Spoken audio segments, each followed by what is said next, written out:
नमस्कार बच्चों, मैं आकांक्षा स्वागत करती हूँ आप सभी का हमारे YouTube चैनल चंदन सर कानपुर में। पिछली क्लास में मैंने आपको अपने आप से इंट्रोड्यूस कराया था और मैंने आपको बताया था कि मैं आप सबके लिए हिंदी की क्लासेस बहुत जल्द लेकर आ रही हूँ और हिंदी की क्लासेस का बच्चों आज हमारा पहला दिन है, ठीक है। और आप हमारे चैनल पर इससे पहले लगातार करंट अफेयर्स की क्लासेस देख पा रहे हैं, ठीक है। पिछले 2-3 महीने से मैं आपको करंट अफेयर्स की क्लासेस प्रोवाइड करा रही हूँ और अब जो हिंदी की क्लासेस हैं बच्चों वो मैं आपको ऑन बोर्ड पढ़ाऊंगी, ठीक है। हिंदी जो हमारा सब्जेक्ट है, जैसा कि मैंने आपको बताया था पिछली क्लास में कि हिंदी की जो इम्पोर्टेंस है वो क्या है, कौन कौन से एग्जाम में हिंदी सबसे ज्यादा पूछी जाती है, कितने नंबर की हिंदी आती है, ये सारी चीजें मैंने आपको पिछली क्लास में डिस्कस की थी, ठीक है। तो आज की क्लास में जो है हम डिस्कस करेंगे वो क्या है, हिंदी के टॉपिक यानी कि हिंदी का सिलेबस। हिंदी का जो सिलेबस है वो क्या है, कौन कौन से टॉपिक इंपॉर्टेंट है, कौन से टॉपिक से कितने लगभग क्वेश्चन आते हैं एग्जाम में, ये सारी चीजें आज हम देखने वाले हैं। तो देखिए आप बोर्ड पे मैं देख पा रहे हैं कि मैंने आपको पहले से यहाँ पर लिख दिया है हिंदी के सिलेबस को। पहले से जो मैंने लिखा है वो इसका पर्पज ये है ताकि आपको जो टाइम खराब ना हो, बार बार मैं लिखूंगी, ठीक है। तो आप यहाँ देख पा रहे हैं, इसीलिए मैंने जो सारे टॉपिक थे उनको पहले से लिख दिया है, ठीक है। अब आप यहाँ देख रहे हैं मैंने जो हिंदी का सिलेबस है बच्चों वो आपको 3 भाग में डिवाइड किया है, ठीक है। पहला भाग नंबर 1, दूसरा भाग नंबर 2 और तीसरा है भाग नंबर 3, ठीक है। तो यहाँ पर जो मैंने हिंदी के टॉपिक हैं उनको डिवाइड किया है ताकि आपको और आसानी से समझ में आ सके। जैसा कि मैंने आपको पहले बताया था कि जो हम क्लासेस पढ़ेंगे वो सारी की सारी क्लासेस सीक्वेंस के साथ लेंगे ताकि आपको कोई भी टॉपिक समझने में दिक्कत ना हो, ठीक है। एक बार अगर आप हिंदी की सारी क्लासेस नियमित देख लेंगे, रेगुलर देख लेंगे तो आपको और कहीं से भी कुछ भी पढ़ने की जरूरत नहीं होगी, ठीक है। बस शर्त यही है कि आपको रिवीजन बरकरार रखना होगा, क्योंकि अगर आप रिवीजन नहीं करेंगे तो आप सारी चीजें भूल जाएंगे। तो देखिए आज टॉपिक देख लेते हैं। सबसे पहले हिंदी का जो सिलेबस है हमारा, इसमें देखिए भाग नंबर 1, भाग नंबर 1 में बच्चों लिखा है वर्ण विचार, ठीक है। इसके बाद भाग नंबर 2 इसमें दिया है शब्द विचार। भाग नंबर 3 इसका जो नाम है वो क्या है, वाक्य विचार। यहाँ पर मैंने 3 पार्ट में अब जो हमारा हिंदी का सिलेबस है उसको डिवाइड कर दिया है। अब पहले जो भाग है इसमें लिखा है वर्ण विचार। तो बच्चों वर्ण ये क्या होता है, जो बच्चे पहले से हिंदी पढ़ चुके हैं या जिनको थोड़ी बहुत जानकारी है वो जानते होंगे कि भाषा की जो सबसे छोटी इकाई यानी कि हिंदी भाषा की सबसे छोटी इकाई होती है उसको हम क्या कहते हैं, वर्ण या फिर ध्वनि। तो वर्ण से जो रिलेटेड टॉपिक हैं, जो वर्ण से संबंधित जो टॉपिक हैं आपके हिंदी सब्जेक्ट में उनको देखेंगे। तो जिसमें पहला टॉपिक है हमारा वर्णमाला, ठीक है। वर्णमाला जिसको हम बचपन में किस नाम से जानते थे, ओलम, ठीक है। हम क्या वर्णमाला आज हम कहते हैं इसको क्या, वर्णमाला। और छोटे बच्चे जब थे तब हम छोटी क्लासेस में पढ़ते थे तो हम क्या कहते थे, इसको ओलम कहते थे। दूसरा टॉपिक है हमारा वर्तनी शुद्धि और शब्द शुद्धि। वर्तनी शुद्धि या फिर शब्द शुद्धि ये इसी टॉपिक का नाम है, जिसमें ये टॉपिक बच्चों बहुत ज्यादा इंपॉर्टेंट है, ठीक है। बहुत ही ज्यादा इंपॉर्टेंट है। इससे कई बार हर एग्जाम में लगभग क्वेश्चन बनते ही बनते हैं और ये काफी चैलेंजिंग भी क्वेश्चन होते हैं। हर बच्चा इनको सही तरीके से नहीं कर सकता है अगर उसने पहले से नहीं पढ़ा होगा, ठीक। अगला टॉपिक है हमारा संधि और विराम चिन्ह। तो वर्ण विचार में ये टोटल हमारे 4 टॉपिक है। वर्णमाला पहला, दूसरा है आपका वर्तनी शुद्धि, तीसरा है आपका संधि और चौथा है आपका विराम चिन्ह। वर्णमाला इसमें हम पूरी ओलम पढ़ेंगे। अभी तक देखो आपने ओलम तो पढ़ी होगी, का खा गा गाड़ा, ठीक है। शुरुआत हम आ ई से करते हैं, इसके बाद जो हमारी ये स्वर हो गए, इसके बाद व्यंजन होते हैं। ये तो ओलम थी, ये बचपन से हम पढ़ते आ रहे हैं, ये लगभग सभी जानते हैं। लेकिन इस टॉपिक के अंदर हम वर्णमाला से जुड़ी हुई हर चीज यानी कि स्वर तो हम जानते हैं कि स्वर होते हैं, लेकिन स्वरों में भी प्रकार होते हैं। इसी प्रकार से व्यंजन के भी प्रकार होते हैं, किनको किस कैटेगरी में बांटा गया है, ये सारी चीजें हम इस टॉपिक में डिस्कस करेंगे, ठीक है। क्योंकि हिंदी की अभी मैंने आपको बताया कि हिंदी भाषा की सबसे छोटी इकाई क्या होती है, वर्ण या फिर ध्वनि। तो सबसे पहले हम वर्ण के बारे में जानेंगे कि भाई शुरुआत हमेशा छोटी चीज से ही करेंगे, कि जो जहां से उसके शुरुआत होती है किसी चीज की उसको हम सबसे पहले समझना शुरू करेंगे, ठीक है। वर्णमाला के बाद यहाँ पर दूसरा टॉपिक लिखा है वर्तनी शुद्धि, शब्द शुद्धि। जैसा कि मैंने आपको बताया ये काफी ज्यादा इंपॉर्टेंट टॉपिक है, ठीक है। इससे क्वेश्चन हर बार लगभग सारे एग्जाम में पूछे ही पूछे जाते हैं। संधि कुछ बच्चों ने पहले से पढ़ा भी होगा, ठीक है। और संधि से भी क्वेश्चन पूछे जाते हैं। संधि में जैसे आप जानते हैं कि हमारी 3 प्रकार की संधि होती है, स्वर संधि, व्यंजन संधि और विसर्ग संधि, ठीक है। तो ये संधि हो गई हमारी, इसको भी देखेंगे। इसको मैंने वर्ण में क्यों डिवाइड किया है? क्योंकि जो संधि होती है बच्चों, संधि में दो शब्द होते हैं, दो शब्दों में प्रथम जो शब्द है उसका अंतिम वर्ण होता है और दूसरे शब्द का प्रथम वर्ण होता है। तो मेल किसका हो रहा? वर्णों का हो रहा। इसीलिए यहाँ पर वर्ण में ही हमने किसको रख दिया? संधि को रख दिया। ठीक, अगला टॉपिक है आपका विराम चिन्ह। ठीक है, विराम चिन्ह से भी लगभग कभी कभी क्वेश्चन पूछ दिए जाते हैं, तो इसलिए ये इनको भी हम देख लेंगे। इसके बाद हम बात करेंगे शब्द विचार की। देखो, अभी मैंने आपको बताया कि भाषा की सबसे छोटी इकाई क्या है? वर्ण है। ठीक है, वर्ण से मिलके क्या बनेगा? अक्षर बनेंगे। अक्षरों से मिलकर के क्या बनेगा? शब्द बनेगा। ठीक, अब शब्द बनेंगे तो शब्द जो है, शब्द से संबंधित कौन कौन से टॉपिक हैं, कौन कौन सी चीजें हमारे लिए इंपॉर्टेंट है, तो इनको जान लेते हैं। देखिए, पहला है हमारा संज्ञा। ठीक है, पहला टॉपिक हमारा क्या है? संज्ञा। संज्ञा के अंतर्गत आपके कुछ और इंपॉर्टेंट टॉपिक हैं, जैसे कि लिंग, वचन, कारक, ये सब इसके अंतर्गत आएंगे। इनको हम डिटेल से जानेंगे जब मैं आपको चैप्टर पढ़ाऊंगी। ठीक है, दूसरा टॉपिक बच्चों सर्वनाम। सर्वनाम जिसको हम इंग्लिश में प्रोनाउन कहते हैं, संज्ञा इसको हम इंग्लिश में नाउन कहते हैं। ठीक है, अगर आपने इंग्लिश सब्जेक्ट पढ़ा होगा तो लगभग जो चीजें हैं, जो टाइप्स हैं वो सेम होते हैं, बस थोड़ा सा जो अंतर है उनको देखेंगे जब हम चैप्टर को डिटेल से जानेंगे। ठीक है, तीसरा टॉपिक है इसमें हमारा विशेषण। विशेषण जिसको हम इंग्लिश में कहते हैं एडजेक्टिव। ठीक, विशेषण क्या होता है? संज्ञा की विशेषता बताने वालों को क्या कहते हैं? विशेषण कहते हैं। संज्ञा और सर्वनाम की विशेषता, यहाँ पे बात किसकी हो रही है? विशेषता की। तो जो शब्द विशेषता बताते हैं संज्ञा और सर्वनाम की, ऐसे शब्दों को हम क्या कहते हैं? विशेषण कहते हैं। तो इन समय बच्चों जो बात आ रही है वो किसकी आ रही? शब्द की आ रही। इसीलिए मैंने इसको शब्द विचार जो आपका कैटेगरी है, इसमें मैंने इसको कैटेगराइज किया है। ठीक है, अगला है हमारा क्रिया।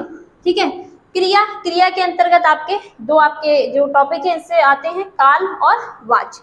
जब इनको हम डिटेल से पढ़ेंगे तब जानेंगे कि ये क्या होते हैं। वाच्य में जैसे आपने सुना होगा कृतवाच्य, कर्मवाच्य, ये सारे होते हैं भाववाच्य।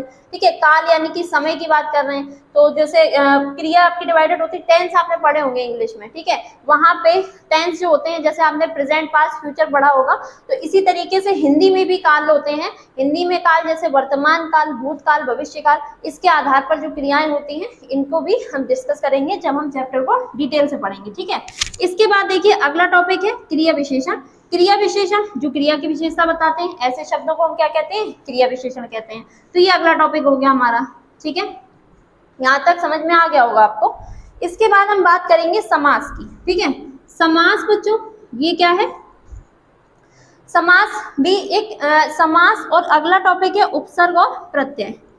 उपसर्ग और प्रत्यय और समास, ये दो टॉपिक ऐसे हैं जिनसे हम नए शब्दों का निर्माण करते हैं हिंदी में। ठीक है, इसके अलावा संधि, जो कि मैंने यहाँ पर वर्ण में इसको लिखा है, लेकिन हम इसको यहाँ पर भी लिख सकते हैं, क्योंकि संधि से भी नए नए शब्दों का निर्माण होता है। क्योंकि जब दो शब्द मिलते हैं आपस में तो एक तीसरा नया शब्द हमें मिलता है। तो जब नए शब्दों की उत्पत्ति हो रही है तो हम कह सकते हैं कि संधि को हम इसमें भी रख सकते हैं। ठीक है, तो कोई दिक्कत नहीं है, चाहे आप यहाँ लिख लीजिए, यहाँ लिख लीजिए, दोनों में एक ही बात है। ठीक है, चैप्टर तो हमें एक ही पढ़ना है, सेम ही है, कुछ अलग नहीं होगा। ठीक, इसके बाद समास और उपसर्ग प्रत्यय, ये क्या है? इनमें हम देखेंगे समास में जैसे आपने सुन रखा होगा तत्पुरुष समास है, कर्मधारय समास है, बहुव्रीहि समास है, ये सब सुने होंगे, लेकिन इनकी डिटेल क्या है, कैसे किनको पहचानते हैं, इनकी जो जानकारी है वो सब जब हम चैप्टर पढ़ेंगे उसमें डिस्कस करेंगे। ठीक है, उपसर्ग और प्रत्यय। उपसर्ग और प्रत्यय बच्चों ये क्या होते हैं? उपसर्ग जो किसी शब्द के आगे लगता है उसको हम कहते हैं उपसर्ग, या इसको हम इंग्लिश में कह सकते हैं प्रीफिक्स। ठीक है, प्रीफिक्स कहा जाता है प्री। प्री जो है, प्री का मतलब क्या होता है? पहले, और फिक्स यानी कि चिपका दिया गया। ठीक है, पहले चिपका दिया गया तो उसको हम क्या कह देते हैं? उपसर्ग कहते हैं। तो इससे क्या बनता है? एक आपका नया शब्द बन जाएगा। जैसे एग्जाम्पल के लिए मैं आपको बताऊं, न्याय एक शब्द है। ठीक है, न्याय एक शब्द है, यदि हमने इसके आगे आ उपसर्ग लगा दिया, कौन सा उपसर्ग लगाया? आ उपसर्ग, तो बच्चों आपका क्या बन जाएगा? अन्याय। ठीक है, तो शब्द पुराना जो था वो क्या था? न्याय था, इसमें हमने आ उपसर्ग लगा दिया तो क्या बन गया? अन्याय बन गया। शब्द में तुरंत ही क्या हो गया? परिवर्तन आ गया। ठीक है, बिल्कुल अपोजिट हो गया। न्याय का मतलब न्याय होता है, अन्याय यानी कि जो न्याय के अगेंस्ट है, तो उसको हम क्या कह देंगे? अन्याय कह देंगे। क्लियर है इतना? तो इस तरीके से क्या हो गया, नए शब्दों का निर्माण होने लगा इन टॉपिक में, ठीक है, उपसर्ग में और प्रत्यय में। प्रत्यय जो होते हैं वो पीछे लगाए जाते हैं, प्रत्यय बच्चों जो होते हैं वो कौन से लगाए, कहाँ लगाए जाते हैं शब्द में, पीछे की साइड में लगाए जाते हैं, और इसको हम इंग्लिश में सफिक्स कहते हैं। क्या कहते हैं, सफिक्स, ठीक है। इसके बाद आगे देखेंगे, अगले टॉपिक का नाम क्या है, पर्यायवाची, ठीक है। पर्यायवाची ये बहुत इंपॉर्टेंट टॉपिक है, हिंदी में पर्यायवाची बहुत ही ज्यादा इंपॉर्टेंट टॉपिक है। जब हम छोटी क्लासेस में थे तब हम पढ़ते थे पर्यायवाची को, लेकिन तब हमें बहुत ही सहूलियत से पढ़ाए जाते थे, क्योंकि हमें सिर्फ और सिर्फ 3 पर्यायवाची मिनिमम 2 या 3 हमारे एग्जाम में आते थे और वही हम रट के चले जाते थे। लेकिन अब बच्चों ऐसा नहीं होगा, क्योंकि अब जो पर्यायवाची है वो आपको कोई भी शब्द दिया जा सकता है। तो ऐसा नहीं होगा कि आपने किसी शब्द के 4-5 पर्यायवाची पढ़ लिए, रट लिए, वहां से आपको जरूरी नहीं कि उतने से ही आपको सिर्फ पेपर में मिल जाए।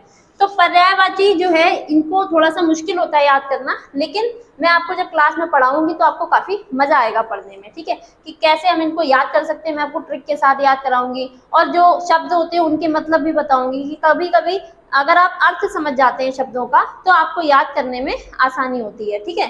तो पर्यायवाची भी हम पढ़ेंगे, ठीक। इसके बाद अगला टॉपिक है विलोम शब्द, ठीक है। विलोम शब्द, विलोम का मतलब होता है जो उल्टा अर्थ दे, ठीक है। जैसा कि मैंने अभी लिखा था यहाँ पे न्याय, न्याय का उल्टा क्या होता है, अन्याय होता है, ठीक है। जैसे सुबह, सुबह का अपोजिट क्या हो जाएगा, शाम हो जाएगा। तो ये जो विलोम शब्द होते हैं जो एक दूसरे के अपोजिट होते हैं, ठीक। अगला टॉपिक है, अगले टॉपिक का नाम क्या है, अनेकार्थी शब्द, ठीक है। अनेकार्थी शब्द कौन से होते हैं बच्चों, अनेकार्थी शब्द वो शब्द होते हैं जो एक से ज्यादा अर्थ देते हैं, ठीक है। जो शब्द एक से ज्यादा अर्थ देते हैं उनको हम क्या कहते हैं, अनेकार्थी शब्द कहते हैं। इसके बाद अगला जो टॉपिक है हमारा वो है अनेक शब्दों के लिए एक शब्द, ठीक है। अनेक शब्दों के लिए एक शब्द, यानी कि यहाँ पर आपको शब्दों का एक समूह दिया जाएगा और उस समूह को हमें एक सिंगल वर्ड में डिफाइन करना होगा, समझना होगा कि आखिरकार कौन सा इसके लिए सही शब्द हो सकता है। जैसे एग्जाम्पल के लिए समझ सकते हैं, जैसे कह सकते हैं ईश्वर में विश्वास रखने वाला, ठीक है, तो उसको हम क्या कहते हैं, आस्तिक कहते हैं। तो ईश्वर में विश्वास रखने वाला ये काफी लंबा क्या था, एक शब्दों का समूह था। इसको हमने उठा करके सिर्फ एक शब्द में समझ लिया और हमने नाम दे दिया क्या, आस्तिक कह दिया, ठीक है। जैसे आपने सुना होगा जिसके माता पिता नहीं है, यानी कि जिसका कोई नाथ नहीं है, इसके लिए एक और शब्द यूज करते हैं जिसका कोई नाथ नहीं है, तो उसको हम कहते हैं अनाथ। तो यहाँ पर अनाथ एक सिंगल शब्द में हमने समझ लिया, ठीक है। तो यहाँ पर देखिए इसीलिए टॉपिक का नाम क्या है, अनेक शब्दों के लिए एक शब्द, ठीक।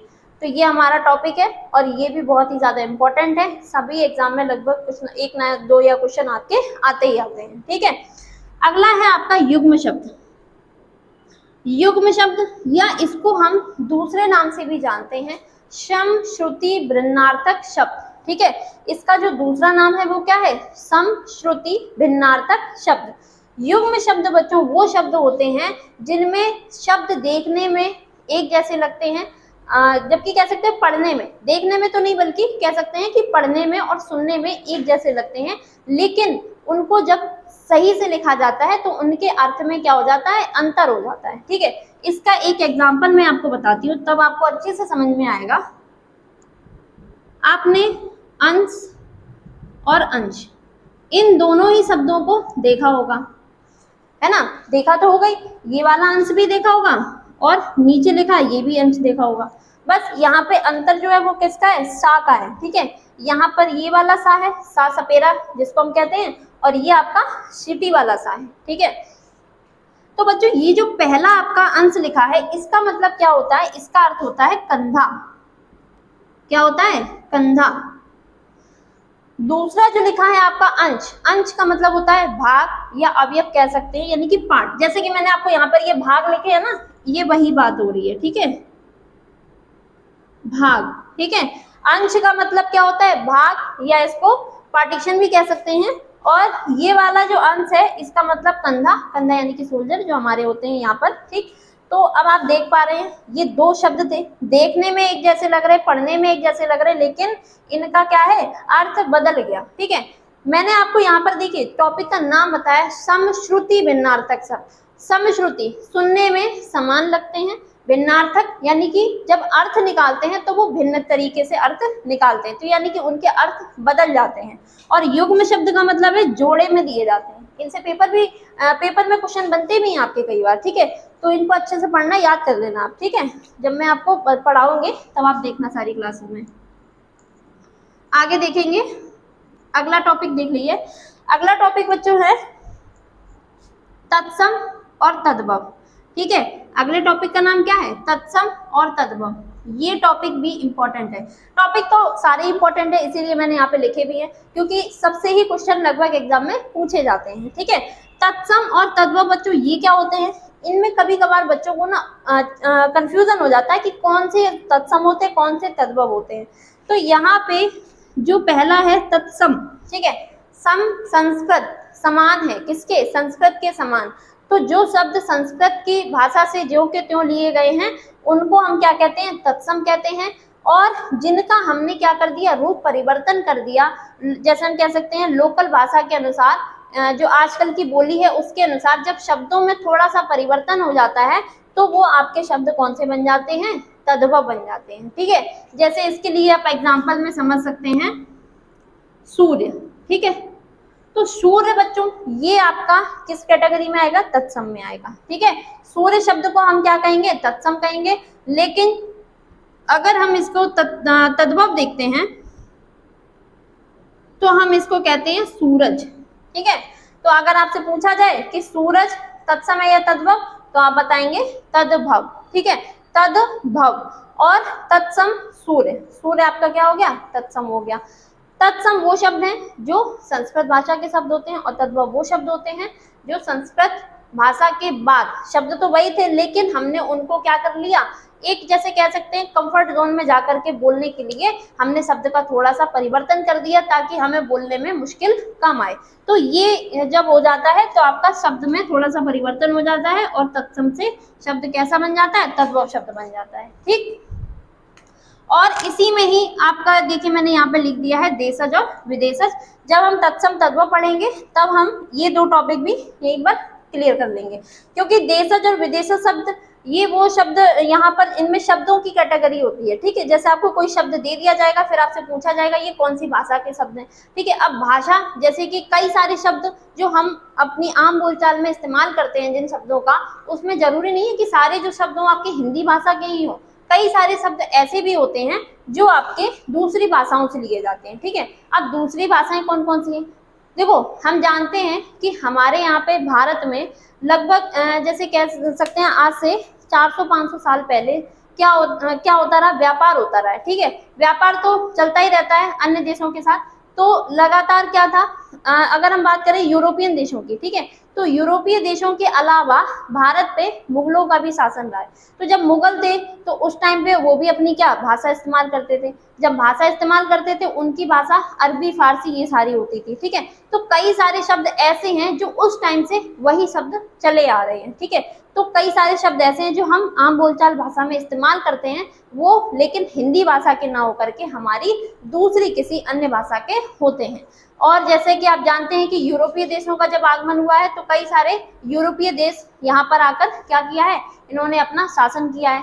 तो सबसे ज्यादा लंबे समय तक शासन जो किया है यूरोपीय देश कौन सा था? इंग्लैंड, ठीक है। तो कई सारे, अब सिंपल एग्जाम्पल के लिए जैसे हम समझ सकते हैं डॉक्टर, आपने एक शब्द सुना होगा, ठीक है, डॉक्टर। डॉक्टर ये जो शब्द है इस तरीके से लिखा है, क्या ये गलत है? नहीं, बिल्कुल गलत नहीं है, ये पूरी तरीके से सही है। लेकिन ये जो शब्द है बच्चों ये कौन सी भाषा से आया है? अंग्रेजी भाषा से आया है। कौन सी भाषा से आया है? अंग्रेजी भाषा से आया है। क्योंकि डॉक्टर को अगर हम देखें तो हम इसको क्या लिख सकते हैं? DOCTOR, यानी कि इंग्लिश में हम इसको डॉक्टर इस तरीके से लिखते हैं, ठीक। और हिंदी में भी हम इसी डॉक्टर को इस तरीके से लिख देते हैं। लेकिन अब इसका हिंदी रूप क्या है? तो हिंदी रूप बच्चों क्या होता है? चिकित्सक। सुना होगा आपने, हिंदी में जो डॉक्टर को कहा जाता है वो क्या कहा जाता है? चिकित्सक। अब चिकित्सक थोड़ा सा टिपिकल वर्ड हो गया, ठीक है। कौन बोलता है चिकित्सक? कोई नहीं बोलता है। आम बोलचाल में हम सीधा यही बोल देते हैं। पुराने लोग भी होंगे वो भी यही कह देते हैं डॉक्टर के यहाँ जा रहे हैं। हाँ ये होता है, कभी कभी शब्द को बिगाड़ने के लिए लोग जरूर बोल देते हैं, वो डॉक्टर ना बोल करके ज्यादातर बोल देंगे कि डॉक्टर के यहाँ जा रहे हैं। ठीक है, तो शब्द जो आपका सही होता है वो कौन सा होता है, डॉक्टर होता है, ना कि डॉक्टर। ठीक है, तो हिंदी जो आपको पढ़ने का पर्पज है वो आपका यही है कि शुद्ध हिंदी क्या है ना। हिंदी में जो हम पढ़ रहे हैं वो क्या पढ़ रहे हैं, व्याकरण पढ़ रहे हैं। व्याकरण जब आप पढ़ेंगे तभी आपको पूरी जो भाषा है इसकी सही से जानकारी होगी कि आखिरकार जो शुद्ध हिंदी है वो क्या है। क्योंकि आप भी आम बोलचाल भाषा में कई सारे शब्दों का इस्तेमाल करते तो हैं, लेकिन वो गलत तरीके से करते हैं। जब आप पढ़ेंगे तब आप देखेंगे ऐसे आपको बहुत सारी चीजें जानने को मिलेंगी। ठीक है, इसके बाद यहाँ पर देखिए मैंने यहाँ पर जो अगला टॉपिक मेंशन किया है वो है बच्चों आपका रिक्त स्थान। ठीक है, छोटी क्लास में पढ़ा करते थे हम। छोटी क्लासेस में आपने देखा होगा किताब के पीछे जब एक्सरसाइज दी जाती थी जिसमें आपके ट्रू फॉल्स जैसे हो गए, सही गलत। ठीक है, और इसके अलावा रिक्त स्थान टॉपिक के कह सकते हैं चैप्टर में आपका कोई भी एक लाइन उठा ली जाएगी, उसमें आपका एक शब्द है उसको गायब कर दिया जाएगा और हमसे पूछा जाएगा कि इसमें जो शब्द आएगा रिक्त स्थान। रिक्त का मतलब होता है खाली और स्थान मतलब जगह, तो जो खाली जगह है उसको हमें भरना होता है। तो भाई वहां तो चैप्टर में से लाइन दे दी जाती थी, अब हमें उसमें से फिल करना होता था। लेकिन यहाँ पर अब आप सोच रहे होंगे कि ऐसा भी ये क्वेश्चन आते हैं। हाँ आते हैं बेटा। कौन से क्वेश्चन होते हैं वो, आपने कभी देखा होगा कि आपको एक वाक्य दे दिया जाएगा। ठीक है, रिक्त स्थान जो है ये दो कैटेगरी में हो सकते हैं। एक तो आपका हो सकता है वाक्यों में रिक्त स्थान। ठीक है, वाक्य का मतलब आपको एक सेंटेंस दिया जाएगा, एक वाक्य दिया जाएगा और उसमें एक जो लाइन है उसको खाली छोड़ दिया जाएगा और उसमें हमसे पूछा जाएगा। आपको 4 ऑप्शन दिए जाएंगे क्योंकि हमारे जो पेपर का तरीका होता है वो कैसा होता है, ऑब्जेक्टिव होता है। क्वेश्चन दिया जाएगा, आपको 4 ऑप्शन दिए जाएंगे। उन 4 ऑप्शन में से उस सेंटेंस के अनुसार, उस वाक्य के अनुसार हमें जो भी ऑप्शन हमारा सबसे सटीक लगेगा हम उसको उठाकर उसमें टिक कर देंगे। ठीक है, यही तरीका आपका एक मैंने आपको बताया कि वाक्यों में रिक्त स्थान। इसी तरीके से आपका एक और इसी का जो दूसरा टॉपिक कह सकते हैं वो होता है अनुच्छेद में रिक्त स्थान। अनुच्छेद में रिक्त स्थान ये क्या होते हैं, अनुच्छेद का मतलब होता है बच्चों पैराग्राफ। क्या होता है, पैराग्राफ। पैराग्राफ छोटी क्लासेस में आपने किए होंगे, जिसको हम गद्यांश भी जैसे हम कह सकते हैं। गद्यांश तो जैसे कह सकते हैं कि आपका कोई लेख होता है बड़ा सा, उसका एक पार्ट उठा करके गद्यांश। ठीक है, यहाँ पे देखो बच्चों गद्यांश जो शब्द है अगर हम इसको तोड़े तो ये क्या बनेगा, गद्य प्लस अंश। ठीक है, यही तो बनेगा। गद्यांश का अगर हम विच्छेद कर देते हैं तो इससे हमें क्या बनेंगे, 2 अलग अलग शब्द मिलेंगे। गद्य कौन से होते हैं, जो किसी कहानी या कह सकते हैं किसी लेख होता है उसका छोटा सा एक क्या होता है, टुकड़ा होता है, उसको उठा करके जब निकाल लेते हैं तो वो गद्य बन जाता है। और अंश यानी कि भाग, तो मैंने आपको बता दिया कि एक स्टोरी का एक अलग कोई टुकड़ा है, कोई भाग है, उसको ले लेते हैं तो हम उससे क्या बना देते हैं, गद्यांश जैसे कह सकते हैं। ठीक है, इसीलिए और मैंने आपको बताया कि यहाँ पर अनुच्छेद में रिक्त स्थान। अनुच्छेद बच्चों एक तरीके से गद्यांश की जैसा ही होता है, यानी कि आपको एक पैराग्राफ दिया जाएगा और बीच बीच में उसमें आपको क्या कर दिए जाएंगे, कुछ शब्द हैं वो खाली छोड़ दिए जाएंगे। ठीक है, अब एक अनुच्छेद से 4-5 क्वेश्चन बन सकते हैं कि अनुच्छेद आपको बड़ा सा दे दिया गया, मान लो हमने कह दिया कि उसमें 5 जो ऐसे शब्द हैं जिनको उन्होंने गायब कर दिया। ठीक, अब पहले ऑप्शन जो पहला आपका रिक्त स्थान है उसमें आपके पहले क्वेश्चन बना के उसमें 4 विकल्प दे दिए जाएंगे। अब आपको उस विकल्प में से सही विकल्प छांटना होगा। वो 4 विकल्प में से आप सही विकल्प छांटेंगे और वो आपको कैसे पता चलेगा, जब आप पूरा अनुच्छेद पढ़ेंगे अच्छे से। ठीक है, तो ये भी इस तरीके के भी क्वेश्चन बनते हैं आपके एग्जाम में। ठीक, आशा कर रही हूँ कि आपको यहाँ तक जितने मैंने आपको टॉपिक बताए हैं अच्छे से समझ में आ रहे होंगे कि हाँ आखिरकार ये टॉपिक क्या है, हमें इनमें क्या पढ़ना है। कि बच्चों पहले देखो, इसीलिए मैंने आपको डायरेक्ट क्लास ना शुरू करके पहले मैंने आपको बताया है क्या कि हम सबसे पहले टॉपिक कौन कौन से हैं इनको जानेंगे। क्यों जानेंगे, क्योंकि आपने डायरेक्ट उठा के पढ़ना शुरू कर दिया। मान लो ठीक, हमने मान लो टॉपिक आपको कोई भी, चलो हमने मान लिया संज्ञा, हमने आपको पढ़ाना शुरू कर दिया। ठीक, अब संज्ञा तो पढ़ रहे हैं, काफी दिन हो गए, जैसे काफी दिन का मतलब जो भी आपकी 2-4 क्लास में एक टॉपिक जैसे हमने क्लियर करा दिया। ठीक, लेकिन अगला टॉपिक क्या होगा, कैसे समझेंगे, क्या होगा। तो ये सारी जो आपको दिक्कतें आती हैं, जैसे कई सारे लोग क्या करते हैं, सीधा पढ़ाना शुरू कर देते हैं, वो बेसिक चीजें कोई नहीं बताते। तो हम ऐसा नहीं करेंगे, हम सारी चीजें, मैंने आपको देखो इंट्रोड्यूस क्लास जो थी मेरी, उसमें मैंने आपको बताया था कि मैं हिंदी आपको पूरे तरीके से पढ़ाऊंगी, यानी कि सीक्वेंस में, आपको कहीं से भी दिक्कत नहीं आएगी। ठीक, तो इसीलिए मैंने आपको जो पहली हमारी हिंदी की क्लास है, इसमें मैंने आपको टॉपिक बताना जरूरी समझा, तो इसीलिए मैं आपके लिए एक क्लास इसकी लेकर आई हूँ टॉपिक की। ठीक है, कौन कौन से टॉपिक हमें पढ़ने हैं। अब देखो बच्चों, भाग 1 और 2 हमने समझ लिए, कौन कौन से हमारे टॉपिक इंपॉर्टेंट है, किन से क्वेश्चन बनते हैं। अगला टॉपिक है, अगला जो हमारा भाग है, भाग नंबर 3, इसमें जो टॉपिक है आपका वाक्य विचार। ठीक है, मैंने आपको अभी बताया कि हिंदी भाषा की सबसे छोटी इकाई वर्ण, वर्ण से मिलके क्या बनता है, अक्षर, अक्षरों से मिलके क्या बनते हैं, शब्द बनते हैं, नए नए शब्दों का निर्माण होता है। बस सीक्वेंस जो है, वो क्रम जो है वो सही होना चाहिए। ठीक है, अब अगर हम शब्दों को मिला देंगे तो आपका क्या बन जाएगा, वाक्य विचार। क्या बनेगा, वाक्य विचार। अब वाक्य से संबंधित जो जो आपके चैप्टर हैं, जो जो टॉपिक है, जिनसे क्वेश्चन बनते हैं आपके पेपर में, उनको देख लेते हैं। देखिए बच्चों, वाक्य भेद, पहले टॉपिक का नाम क्या है, वाक्य भेद। भेद कह सकते हैं पार्ट, यानी कि भाग।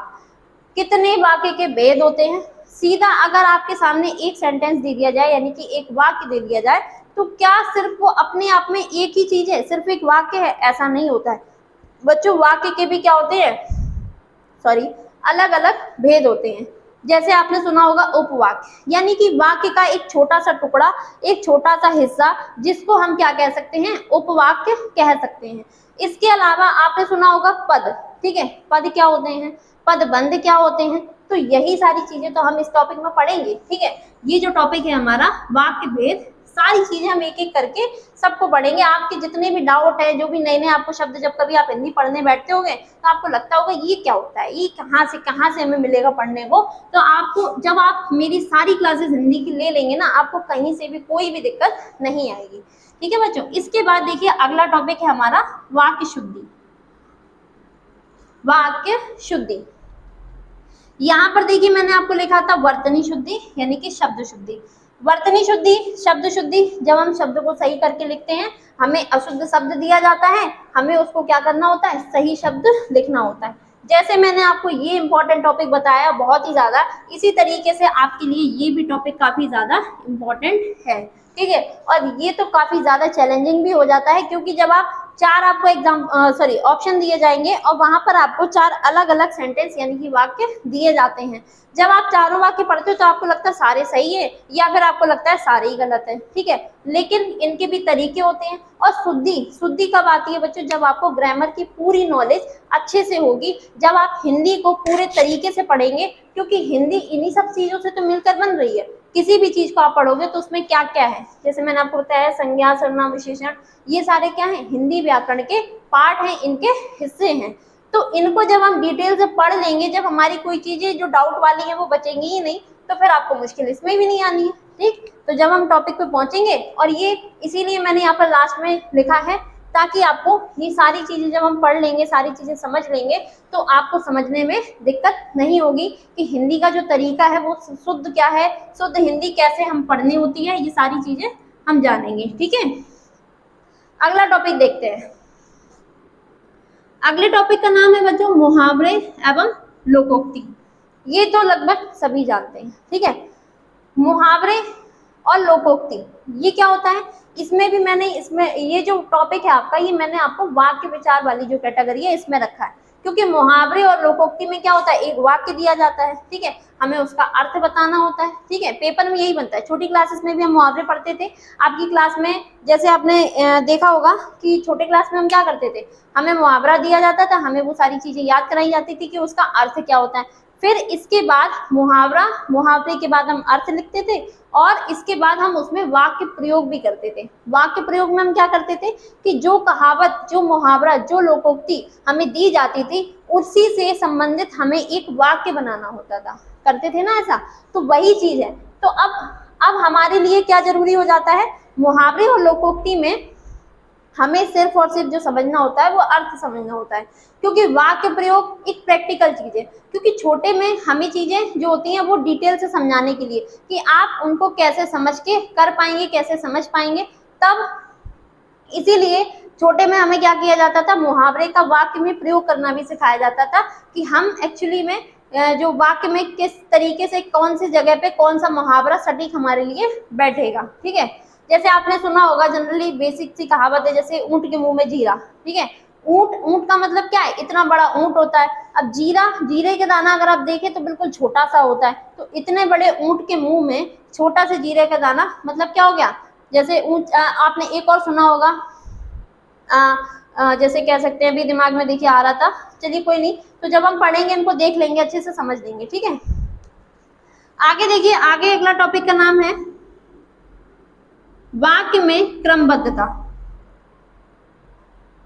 हाँ, मुहावरा लोकोक्ति में मैं आपको बता रही थी, छोटा मुंह बड़ी बात। छोटा मुंह बड़ी बात का मतलब जिसका औदा, जैसे कह सकते हैं कि जब हम दो व्यक्ति हैं, ठीक है, एक व्यक्ति है वो बहुत ही ज्यादा अपने कह सकते हैं पद में काफी ज्यादा छोटा है, और जो दूसरा व्यक्ति है वो पद में काफी ज्यादा बड़ा है, लेकिन बड़ा जो व्यक्ति है पद में अपने, उसको इतनी ज्यादा समझदारी नहीं है। जो छोटा है पद में, उसने एक बात इतने अच्छे से कह दी कि सामने वाले को एक ही, मतलब कह सकते हैं मुंह बंद करना, सामने वाले का मुंह बंद करना, तो कह सकते हैं छोटा मुंह बड़ी बात। ठीक है, तो इस तरीके से इनको अर्थ को हमें कैसे कहाँ पर बोलना है, कौन सा मुहावरा कहाँ पर प्रयोग करना है, ये सारी चीजें हम बचपन में पढ़ते थे। ठीक है, लेकिन अब हमारे लिए सिर्फ इनका अर्थ इंपॉर्टेंट हो जाता है कि कौन से मुहावरे का अर्थ क्या होता है। ठीक है, मुहावरा और लोकोक्ति का। ठीक है बच्चों, इसके बाद अगला आपका टॉपिक का नाम है वाक्य में क्रमबद्धता। वाक्य में क्रमबद्धता, इसका मतलब क्या है, सेंटेंस। वाक्य को वैसे भी हम इंग्लिश में क्या कहते हैं, सेंटेंस कहते हैं। क्रमबद्धता का मतलब होता है रीअरेंजमेंट। ये आपका जो टॉपिक है ये इंग्लिश में भी आता है। जो बच्चे एग्जाम दे रहे हैं, जिन्होंने ऐसा एग्जाम दिया है जिसमें इंग्लिश आती है, तो बच्चों आपने देखा होगा एक जो आपका क्वेश्चन बनता है PQRS करके आपको ऑप्शन दिए जाते हैं। ऑप्शन नहीं दिए जाते, जबकि कह सकते हो क्वेश्चन में ही आपको PQRS करके ज्यादातर दिए जाते हैं। वो आपके कुछ भी हो सकते हैं, ABCD भी हो सकते हैं। रीअरेंजमेंट में क्या होता है कि किसी भी सेंटेंस को अलग अलग छोटे छोटे टुकड़ों में तोड़ के रख दिया जाता है, फिर आपसे कहा जाता है कि इसको सही तरीके से जोड़ो और इससे पूरा सेंटेंस क्लियर करो। तो आपको जैसे दे दिए गए चार ऑप्शन, चार जैसे आपको लाइन दे दी गई। ठीक है, एक बड़ा सा सेंटेंस था, उसको 4 लाइन में तोड़ करके अलग अलग ऑप्शन बना के लिख दिए गए। अब आपको ऑप्शन जो दिए जाएंगे, जैसे 4 टॉपिक में चार जो आपके पार्ट थे एक सेंटेंस के, वो उनको तोड़ा गया नंबर 1, नंबर 2, नंबर 3 और नंबर 4। ठीक है, 1 2 3 4 करके भाग में तोड़ा गया। अब हमने मान लिया जो पहला आपका ये वाला जो पहला सेंटेंस में लाइन आएगी वो तीसरे नंबर वाले में आएगी, तो आपको ऑप्शन इस तरीके से अरेंज करके दिए जाएंगे। फिर आपको क्या करना है, उनमें से जो आपको ऑप्शन के हिसाब से आप सेंटेंस पढ़िए और उसमें आपको जो भी सही लगेगा उसको उठा करके आपको टिक कर देना है। ठीक है, तो ये बात हमने किसकी कर ली, वाक्य में क्रमबद्धता की। वाक्य में क्रमबद्धता के अलावा इसी में बच्चों जो क्रमबद्धता है वो अनुच्छेद की भी कभी कभी आती है। अनुच्छेद की बहुत कम पूछी जाती है, इसीलिए मैंने यहाँ पर मेंशन नहीं किया है, लेकिन अगर आपको मिले तो आप ये मत कहना कि मुझे बताया नहीं गया ऐसा। ठीक है, तो कंफ्यूज होने की जरूरत नहीं है। जैसे आप वाक्य को रीअरेंज करेंगे इसी तरीके से अनुच्छेद कोई आपको बहुत बड़ा सा नहीं दिया जाएगा कि बड़ा सा अनुच्छेद तोड़ के दे दिया गया, फिर आपको उसमें तोड़ तोड़ के, भाई सीधी सी बात है, एक क्वेश्चन कितना बड़ा बनाएंगे, ऐसा तो होता नहीं है। तो छोटा सा एक पैराग्राफ होता है और उस पैराग्राफ में जो जो लाइंस होती हैं उन लाइंस को क्या कर दिया जाता है, डिसऑर्डर कर दिया जाता है। डिसऑर्डर यानी कि उनका जो क्रम है वो बिखेर दिया जाता है। ठीक, तो इसी में हम लिख सकते हैं यहाँ पर अनुच्छेद में क्रमबद्धता। ठीक है, अगला जो टॉपिक है हमारा वो क्या है, अनुच्छेद में क्रमबद्धता। जब आप ये वाला टॉपिक पढ़ लेंगे ना तो अपने आप आपको ये वाला भी क्लियर हो जाएगा, इसे आपको करने में दिक्कत नहीं आएगी। ठीक है, तो इतनी बात आपको समझ में आ गई होगी। अभी आप देख पा रहे हैं यहाँ पे लगभग मैंने आपको सारे टॉपिक लिख दिए हैं। ठीक है, और जो टॉपिक नहीं लिखे हैं, जैसे आप सोच रहे होंगे कि ये पूरी हिंदी तो है नहीं है, हाँ भाई मुझे भी पता है ये पूरी हिंदी नहीं है पूरी तरीके से, लेकिन बेटा आजकल क्या होता है, जितने भी आपके एग्जाम हो रहे हैं उनमें इन्हीं जितने मैंने आपको यहाँ पर टॉपिक मेंशन किए हैं इन्हीं से ही क्वेश्चन सबसे ज्यादा पूछे जाते हैं। इसीलिए मैंने आपको ये मेन टॉपिक के तौर पर यहाँ पर इनको सिलेबस में क्या किया है, मेंशन किया है। ठीक है, अब आपके दिमाग में आ रहे होंगे कुछ टॉपिक आपके बच गए हैं, जैसे कि हम बात करें रस, छंद, अलंकार। ठीक है, रस, छंद, अलंकार, ये बच्चों आपके हिंदी के ही टॉपिक हैं, रस, छंद, अलंकार। लेकिन अगर आप आजकल एग्जाम में देखोगे तो इनसे क्वेश्चन कम बनते हैं। अलंकार से तो पूछ दिए भी जाते हैं, अलंकार से क्वेश्चन तो पूछ भी दिए जाते हैं, लेकिन रस जो है इससे भी कम क्वेश्चन बनते हैं। रस में ज्यादातर अब जो क्वेश्चन आते हैं सिर्फ आपसे इतना पूछा जाता है कि इसका स्थायी भाव क्या है।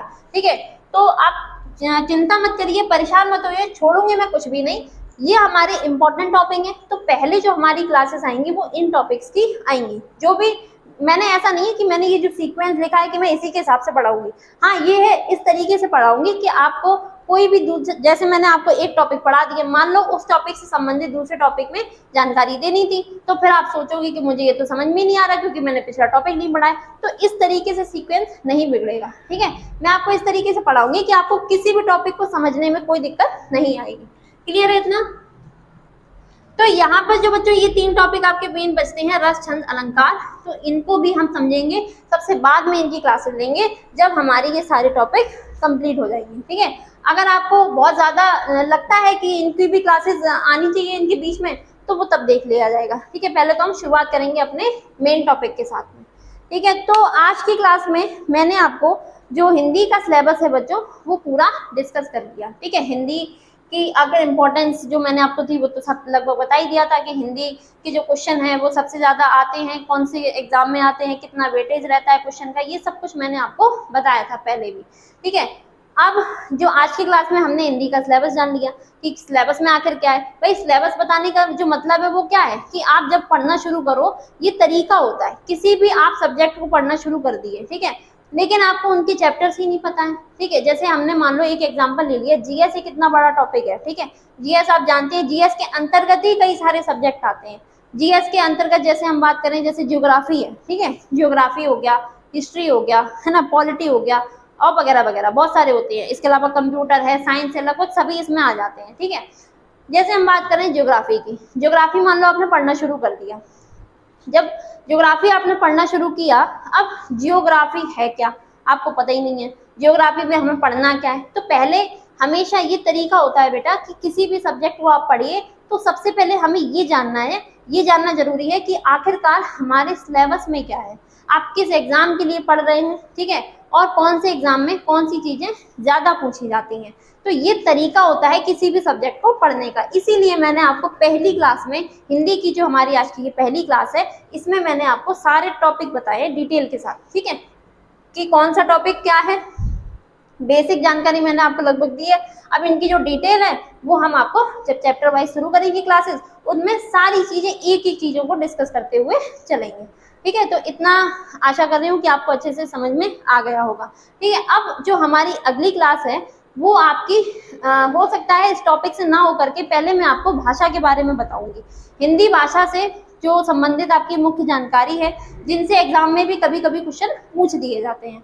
अब वो जानकारी क्या है जिसमें आपका हिंदी भाषा का जो साहित्य का इतिहास है वो क्या है, हिंदी भाषा की आखिरकार उत्पत्ति कहाँ से हुई है, हिंदी जो है वो राजभाषा है, राष्ट्रभाषा है क्या, ये सारी जानकारी हम अगली क्लास में लेंगे। तो आज के लिए इतना ही रखते हैं बच्चों। अगर आपको ये क्लास अच्छी लगी हो तो क्या करना है, आप लाइक और शेयर कर देना ज़्यादा से ज़्यादा। ठीक है, और चैनल को अगर अभी तक सब्सक्राइब नहीं किया है तो चैनल को सब्सक्राइब करना ना भूलें। तो मिलते हैं आपसे अगली क्लास में। ठीक है, हिंदी जो मैंने बता दिया आपको, हमारी जो अगली क्लास है वो किसकी होगी, हिंदी भाषा की होगी। हिंदी भाषा का जो इतिहास है उसको हम जानेंगे कि हिंदी भाषा की उत्पत्ति कहाँ से होती है। ये बहुत मजा आएगा आगे की क्लासेस में, तो जुड़े रहिएगा आप हमारे साथ। ठीक है, लगातार अच्छी अच्छी क्लासेस के लिए। ठीक है, तो मिलते हैं आपसे अगली क्लास में, तब तक के लिए बच्चों नमस्कार, जय हिंद, धन्यवाद।